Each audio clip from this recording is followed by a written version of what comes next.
জুলাই আন্দোলনে রামপুরায় ২৮ জনকে হত্যায় এবার বিচার শুরু হলো কর্নেল রেদওয়ান সহ ৪ জনে। আন্তর্জাতিক অপরাধ ট্রাইব্যুনাল ১-এ এদিন কর্নেল রেদওয়ান সহ ২ বিজিবি সদস্যের অব্যাহতির আবেদন খারিজ করে এই আদেশ দেন। এ মামলায় সূচনা বক্তব্য ও সাক্ষ্য ২০ জানুয়ারি। চিফ প্রসিকিউটর অভিযোগ করেন, গুমের মামলার বিচার বাধাগ্রস্ত করার অপচেষ্টা চলছে।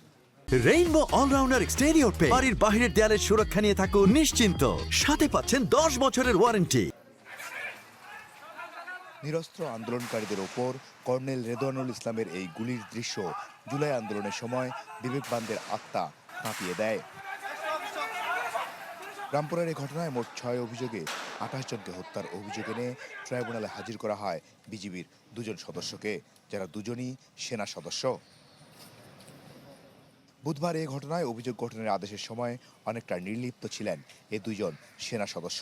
পরে তাদের উপস্থিতিতেই রামপুরার ২৮ জনকে হত্যায় অভিযোগ গঠন করে বিচার শুরুর আদেশ দেন ট্রাইব্যুনাল।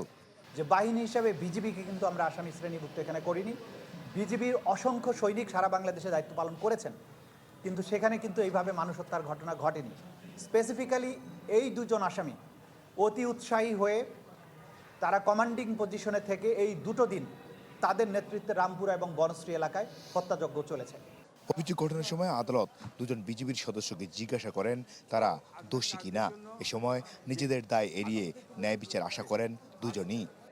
উনি জানে কোথায় গুলি করলে যে এইটার যে ক্যাজুয়ালিটি হবে না, এবং ওগুলো মেনটেন করেই গুলি করেছে। এখানে মানুষ যেগুলো মারা গেছে এরা এলোপ্যাথি গুলিতে মারা গেছে। একজন ট্রেন্ড আর্মি অফিসার কোনোদিনও এলোপ্যাথি গুলি করে না, ওনারা ওগুলা মেনেই ওই জিনিসগুলো মাথায় রেখেই করে।